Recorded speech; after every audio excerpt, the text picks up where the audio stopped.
Hey, what's going on? Doc Danny here with the PT Entrepreneur Podcast. And today we're talking about local partnerships. And I'm going to highlight an example of something that's happening in Atlanta that you can learn some lessons from for your own PT clinic to develop better local partnerships. This may sound like a bit of an odd one, but this has to do with the Atlanta Hawks and a local strip club called Magic City. So the Atlanta Hawks announced the Magic Monday game where the Atlanta Hawks are playing the Orlando Magic. I have tickets to this game, by the way. And I have had tickets for months just because our local rec league that I coach in, they have a partnership with the Hawks where we get tickets to go to one game with our family as part of like joining the rec league. And we've done this every year. And usually it's like, a Monday through Thursday game that isn't as highly attended. So we just randomly decided to go to the Orlando Magic game because they're pretty good. My son likes Pablo Banchero and Franz Wagner, who's on the Magic. So it should be a good game as well. So anyway, they announced that they're doing this partnership with Magic City, which Magic City is a local Atlanta institution. It's a strip club that's been here for 40 years, but it's not necessarily that it's a strip club that is why it's so famous. It's because its wings are famous. So it has a kitchen that's attached to it as well, where you can go and get wings to go, a bunch of food to go, but they're really well known for their wings, to the point where Lou Williams, who played for the Hawks during the bubble during COVID, he actually got in trouble because he left the bubble to go to Magic City to get some wings and ended up having to sit out games because he broke the bubble, right? And it's a place that's also it's famous in the music industry around here. It has its own documentary. Like it's more than just like a strip club. It's really hard to describe, but it's culturally very well known within the city of Atlanta. So when I saw this, what I thought was interesting was a couple things that you can learn from. So number one, they leaned into another business, which, by the way, is right down the street from the stadium. Like a lot of people park around there. There's all these parking lots around there to walk to the stadium for games. So they lean into another local business that's been around for a long time that has a reputation, a cultural significance that's similar to basketball, right? Like, it probably would make no sense for the Atlanta Braves to do this. Like, it's not the same. It's not the same type of organization. It's nowhere near where this place is at. But for the Magic, they made it Magic City Monday, right? And they're playing the Orlando Magic. Magic City is on Monday, and the branding spot on. It makes like so much sense. When they announced this, tickets to this game, like the cheapest tickets you could get were probably like $25. Now it's gone up well over $100. It's completely sold out. On a Monday night, they sold this game out. They did co-branded, hoodies and other apparel, which also has sold out already. Like, they've basically turned a kind of, probably 50 to 60% attendance Monday night game that nobody really cared about into something that is like completely sold out, and people are paying way more money for a Monday night ticket than anybody probably would have thought.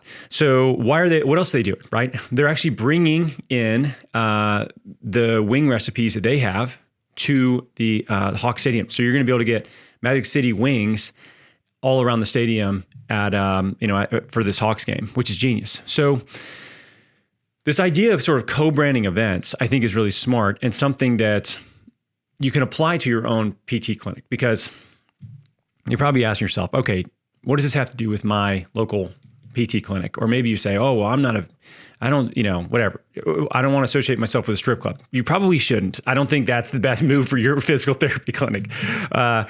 That's probably not the right pick. But what you should think about is what other businesses in your area have similar avatars that frequent them, right? So similar audiences to what you work with as your own PT clinic. And what we're quick to typically do is a gym. That's what we always do. We always say, oh, well, this gym, and that can be fine, by the way, if you are co-branding things with them in a way where you're thinking through it a little bit more, right? Like, they didn't just say, oh, Magic City Wings are coming in this night. No, they did a whole Magic City Monday co-branded material or apparel food, a huge social media push on this. They have T.I. performing at halftime. And like, I mean, they put a lot into it and it's gone bananas. So I'm not saying you can do all that for a co-branded event, but if you do something with a gym, think about doing more than just like a social media post. But I think you can take it a step further. And this is where I think it's really interesting if there's long-standing established businesses in your area that you can do something with that's creative. Like that is just another way to build your brand locally. And the reality with brands is everybody wants a brand, but they're hard to build. Like Coca-Cola is a brand. It's a company, but it's a brand. People recognize that all around the world, right? Like you could see a Coca-Cola bottle and understand what that is, know what that is. You could see the logo on any number of, buildings, instantly know what it is. You could be in another country and they could see that and know what it is. Like they've built a brand. People know that. So when you think about your company, the benefit to a brand is that it has staying power in a way that other companies just do not. It also makes it far easier to advertise and it's far more referable or viral in terms of people recommending things. They know there's a strong brand that they associate with behind that, right? So there's a couple things you can maybe think about doing in your local community.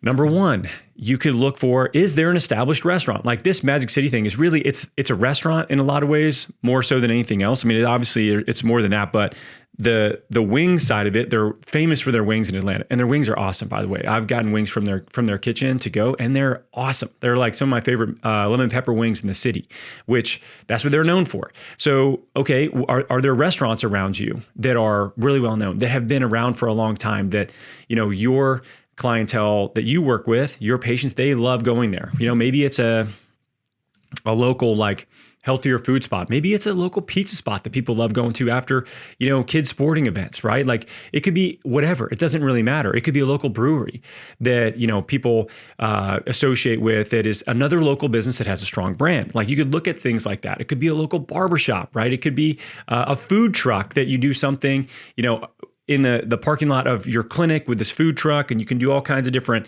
co-branded things with them. It could be a local band, that is super popular, and you could host something in conjunction with them and create co-branded swag. It could be a local running group. It could be a local like youth sports organization that you do something co-branded with. It's kind of like up to you to think about your area and what makes sense. But if, let's say you had a brewery, you could do something like a PT and Pints night or something like that, where you go to a local brewery and you talk about whatever movement-based stuff, movement screens that you do. You do a little bit of maybe a workout with people, or to earn that pint afterward. But then you just you spend time there. You hang out. You create some co-branded Pints and PT shirts that people can have. They come to it, like something that's going to align two brands together and really like help them get visibility, help you get visibility, and it's a win-win. It costs a little bit of money, time, effort. More than anything, it's just like thinking through this. But think of something that's like a local partnership where you can be a bit more creative and put a little bit more into it, the way that the Hawks have just done this. Because if you can really nail it, this is what a great way to really create an event that goes viral and establishes a brand and has like sought after apparel that is like sold out. Like it's so smart, and it's such a great way for you to build something locally with other people that are doing things completely different than your business, but in some ways adjacent, avatars. They can allow you to do a little bit more creative local marketing than just a workshop at a gym, a workshop at your clinic, an injury screen at a gym. These things are fine. These are really like foundational to local marketing lead generation, but it's also fun to think through, these other creative projects. Like I'll give you a good example. That's not necessarily a local example, but one of the projects that we've been doing is on our YouTube channel is clinic tours. So we've been doing clinic tours now for about 2 years, and we've played around with different variations of them, but we have 60 at this point, I believe, total that we've done. And it's a big lift for us. Like we have a creative director, sometimes a second camera person. We have equipment that we have to bring in. It's a big time commitment for me to go to these different areas.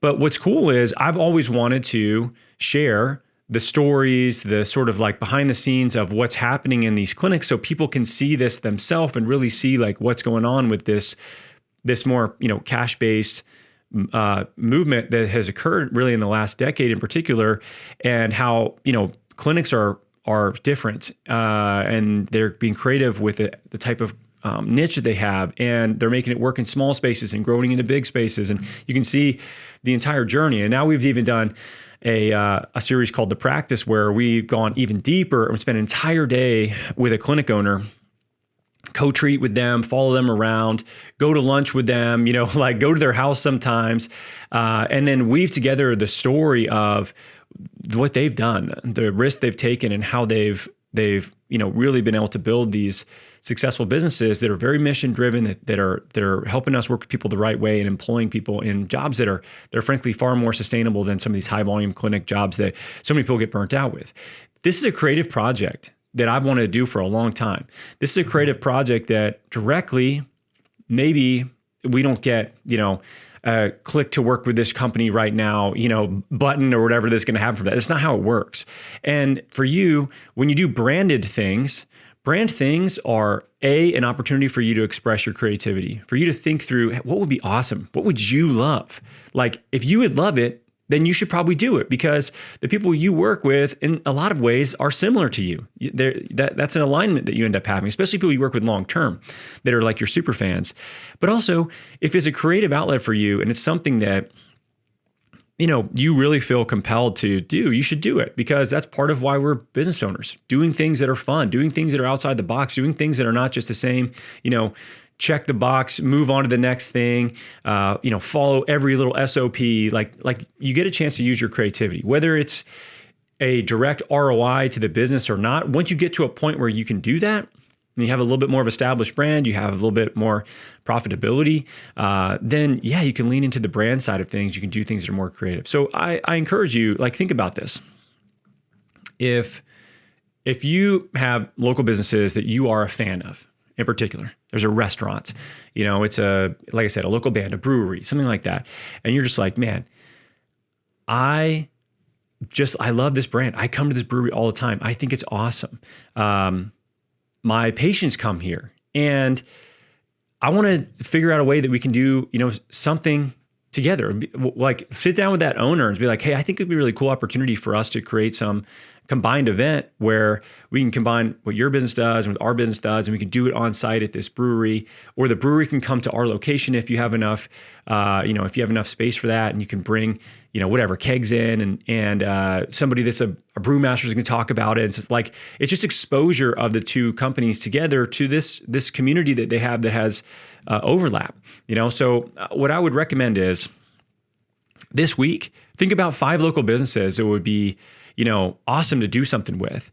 Maybe it's a coffee shop, maybe it's a brewery, maybe it's a band, maybe it's a barber, maybe it's a bowling alley. It's like, what in your city, what in your area has a established brand that people love, right? That you can do something that makes sense, in a co-branded way, to do an event that is going to benefit both of you. And think outside the box a little bit. So think of 5 clinics, or think of 5 businesses that your clinic could do something with. That's your homework. And then reach out to a couple of them and just see what their interests are. Be creative about what you could possibly do with them. It's something that I do think can be very beneficial for your brand and your company, but also what a great way to highlight other business owners. And that stuff comes back to you. I'm telling you, like, businesses, a long-term game. You only get one reputation, and people want to see businesses succeed that do the right thing for people and their community around them. And to be honest with you, like, that is not that common. So if you can be that person, you put yourself in a place to be, a very insulated, successful business for a very, very long time. And it's not these things that are like, technically they're going to change right away. It's going to, an algorithm is going to change on you. You're going to kick off an Instagram page because you said something wrong or whatever. It's like, this has staying power in a way that is more analog than anything else, non-digital. And that's super powerful for local referral relationships, local marketing that's going to drive a lot of people your way that they know, like, and trust you already.